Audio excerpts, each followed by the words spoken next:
Welcome back to Orange Hat Reviews. We're going to be talking about The Mandalorian. And Dave Filoni and Jon Favreau teased The Mandalorian will explore early days of the First Order. I gotta admit, when I first saw the trailer for Mandalorian, I was excited. I loved the grittiness. The showing that this is definitely a character that embodies the spirit and heart of a Mandalorian warrior. The kind that Karen Travis used to write about in her novels in the old EU legends. And I actually had interest in seeing The Mandalorian. And I will still give it a fair review shake and whatnot. But after I'm hearing that they're exploring the early days of the First Order, let's get into this thing. Mandalorian creator Jon Favreau and Dave Filoni revealed some huge details about the upcoming Disney series. This doesn't turn into a good guy universe because you blew up 2 Death Stars.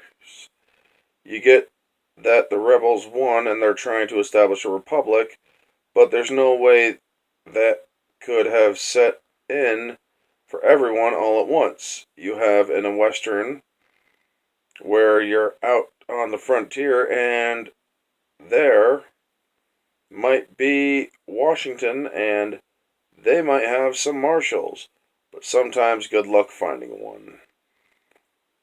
Jon Favreau also hinted the series will explore the early days of the First Order.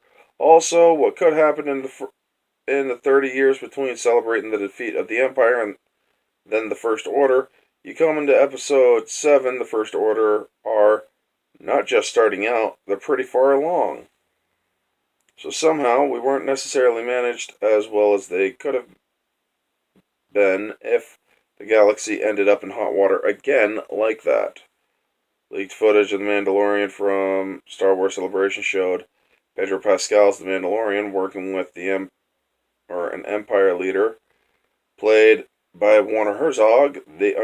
It's unclear what kind of arrangement they may have, but it appeared that Herzog hired him to hunt down an asset and return them alive. However, they also noted that it was possible to bring in the asset dead, but at a reduced bounty. That is actually pretty common in bounty hunter lore in Star Wars. Dead only, or the only time they wanted a bounty dead and you got more for it than alive was if they really wanted them dead. But most of the time, you get more money if they're alive. Leaked footage, or not only will the show explore the early days of the First Order, but it will also see the Mandalorian fighting a number of Trandoshans. Star Wars fans will recognize Trandoshans as the race of the infamous bounty hunter Bosk. Those do not look like Trandoshans at all.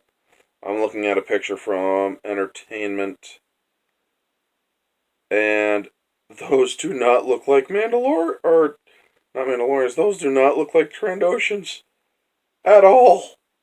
Those look like a sick hybrid of Trandoshan and human. Oh my god. This is just horrible. But yeah, they're getting into the Disney crap. Of course, I already knew that. But I was hoping that they wouldn't touch into the crap that destroyed Star Wars until, I don't know, maybe a later season. But it is what it is. I'll still give it a fair shake, both objectively and subjectively. Anyway, that's the video. It's a short one. Let me know what you guys think. You excited for The Mandalorian? Y'all know the drill. Like, comment, subscribe, share, all that jazz. This has been Orange Hat Reviews. Catch you on the next one.